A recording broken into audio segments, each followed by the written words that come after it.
All right, today we are taking a look at the Lusithand 800BMF preamp. 4-knob configuration that mounts right into the bass. And this is something truly different and interesting, and I've become a big fan of Lucidhand's products. The person that makes the gear, Nuno, really is trying to do something original, and that's pretty rare these days, so very, very cool. So we're going to go over a couple of sound samples, show how that works. I did want to make note that during the playthrough, that is completely dry. I feel like this is such a powerful tone shaping piece, I didn't want to put anything else in the path. So what you're hearing on there is everything set flat and me just going direct into the interface. I mean, the tone shaping and clarity that comes out of it right off the bat is very cool. Now, what this is basically an emulation of the preamp section of the GK 800RB head. It's, one of the flagship models, something we've been hearing for ages. If you like Eddie Jackson from Queensryche or Duff McKagan from Guns N' Roses, and tons and tons of people. I mean, Flea, everybody's used that head, and it was really one of those landmark heads that changed sound and was really popular for a while. And I think it's kind of maybe making a little bit of a comeback, but you may not need it. So let's get into it. Quick side note, because I said I am a fan of the Lusithand gear and really think what they're doing is pretty original. Go back a video and I did something on the ground and pound preamp slash distortion pedal, and that one again, something really, really cool, and I enjoyed having that. It's earned a permanent place on my board. So if you watch the channel on the regular, and of course you do, you've probably already seen it, but it's worth a second watch. Again, doing very cool stuff. So what I have here is basically, it's an old Ibanez, but they came stock with these sets of pickups. I think you can kind of see that there. They're basically just rebranded DiMarzio Model P and Model J. I was always kind of a fan of the pickup, but there was always this mud I couldn't get out of it. I would have loved to use them more often, but had a great grind, everything like that, but I just couldn't get that deadness out of it. So I decided to see what would happen with this on there, to see what kind of difference it makes, and immediately set flat as this is, clarity like I've never heard come out of this set of pickups, and also some really interesting things about the balance of the tone and things.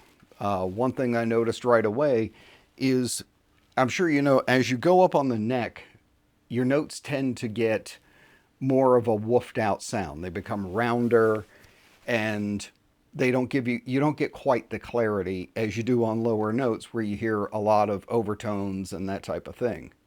Not so with this. This cleaned it right up. It's like the DiMarzios in HD. If we just pick, some notes up at the top and just listen for the clarity of it, it doesn't woof out on the top, and suddenly there's a clarity and a brightness to it that makes times when you're doing a little more lead work or something on the top, or like the tapping thing I did in the beginning, bright and clear. And that I was kind of blown away by. Being up in this range,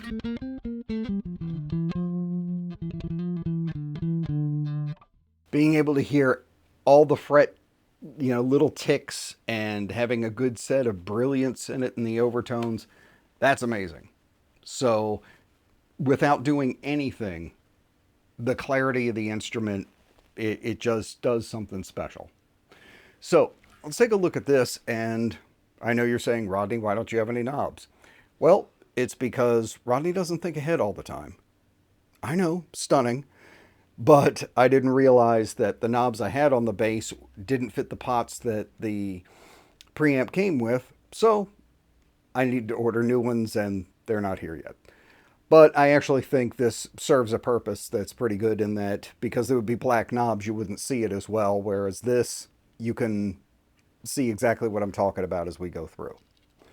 So what we have here, let's see if we can get this set up, there we go, is we have two standard and two stacked pots. What this is you have a volume, you have a pan, and then you have the stacked pots being highs and lows, and then high mids and low mids. So your mid adjustments on there, your highs and lows on the extended ends here, you can change the configuration. It's the way I liked it. And there's one more piece in here that I'll save till after we go here, but there's something else hidden under the hood that made the GK special that they put in here too. So here we are set flat, and I'm going to do the upper mids. Set flat.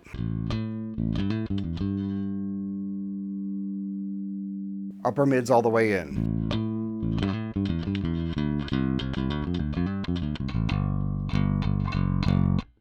Brings in some grunt and also a little bit of brilliance to it. Gives it that real snarl that GKs, I feel like that was the piece they were really known for, was giving simultaneously cut and grunt at the same time. So dial it all the way out.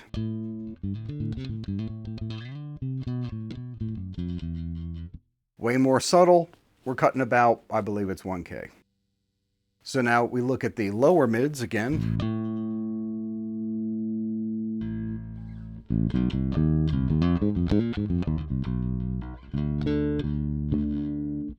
It brings in a little bit of the girth, a little bit of throatiness to it. Very cool. And if you have pickups like these that have that issue, dialing it out a little bit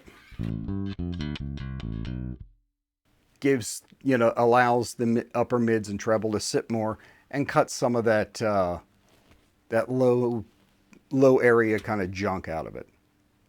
So let's take a look at the other end of it. The other end of the stack is going to be right here. And bring up the treble.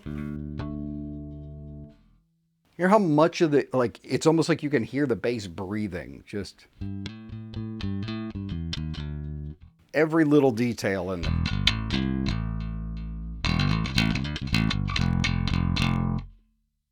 Dial it all the way off. Gives you a little more thunder, brings in that real deep bottom. And so I think you can get an idea how powerful this is already. If I take, say, I want to add a little bit of grind with, I'll add a little bit of the upper mid. Also a little thunder to it, bringing the deep lows.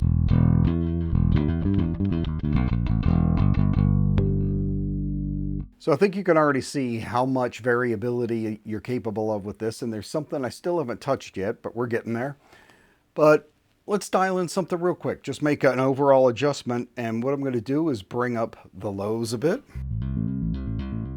Some real girth out of it, and then I'm also going to add some of those upper mids. Little treble.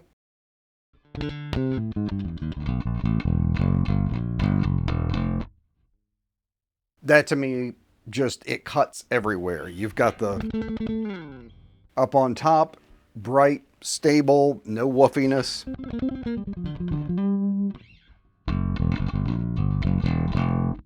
Grind and depth on the bottom end. I might even add a little more on the upper mids there, and let's even add some low mids to give a bit of grind.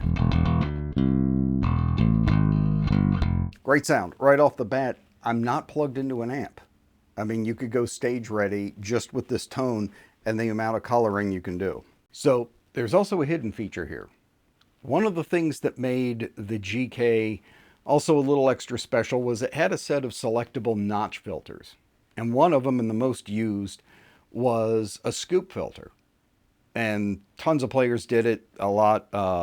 Like I know Flea would scoop it out a little bit for his slap playing, things like that. And that's hidden right here just by pulling up on the volume. So you get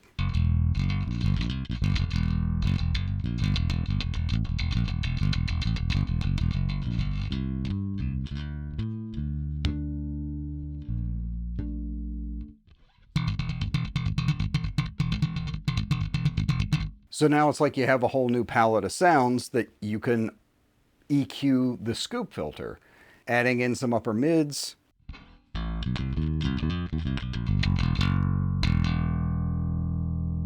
Bring up some more highs. Really get that ratty nasal tone, or bring in excessive bottom.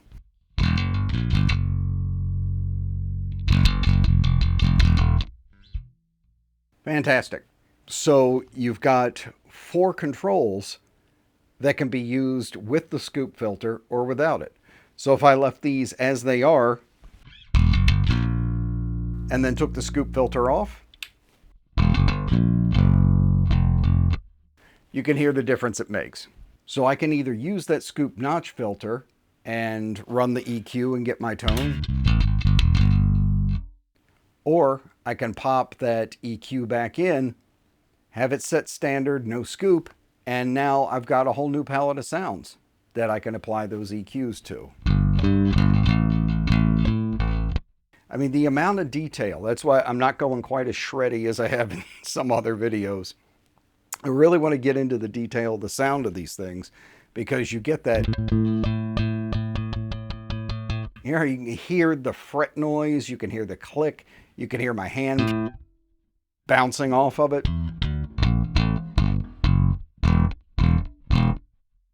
Fantastic. Scoop back in. This is something really new and interesting. I haven't run into a preamp like this. A lot of times I don't think onboard preamps do that great a job, so I've generally avoided it. This one, I want in like every bass. This is amazing, and it will work with active and passive pickups, so no worries there. And if you're using a pretty hot set of pickups or something, you can also even things out in that there's inside on the board a trim pot so you can pull the gain down in case you're hitting things a little too hard, having active pickups and going into this preamp.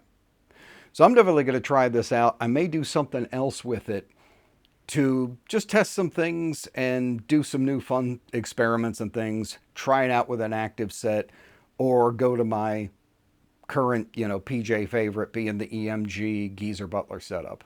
That's the one I'm using most of the time now.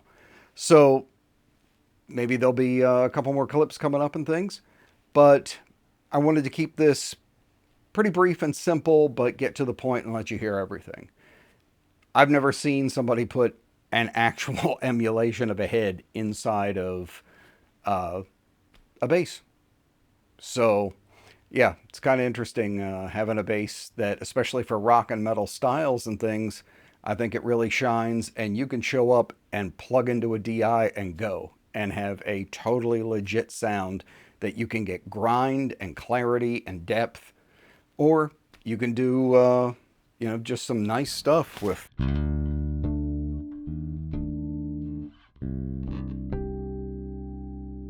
all the clarity in the world, so much so that you could actually hear when I press my thumb down and hit that pickup. So it'll even improve your playing. So that's pretty much going to wrap it for this one, but hit me up in the comments. Do you feel like this is an option you would look at to make your travel rigs, since we have to make them smaller and smaller all the time, that this could be something you would definitely use? You could see yourself putting in there. And do you have experience with the 800RB? And, is it maybe a piece of your bass tone legacy you'd like to get back and much lower price and drop it right into your bass, and then, go into another amp? So you're stacking amps at that point. A lot of interesting options. I'd be really curious to see what you guys have to say about it. So I hope you enjoyed it. Thanks to Nuno at Lusithand for getting this out to me. It was really interesting and original. And yeah, I think there'll be some more stuff coming up where I'll try some experiments with it and put it into some other preamps and things. Maybe the ground and pound. That'd be appropriate. As always, like, subscribe, and share. You have to say it. And that's it for me for this one. Thanks for watching. I'll see you on the next one.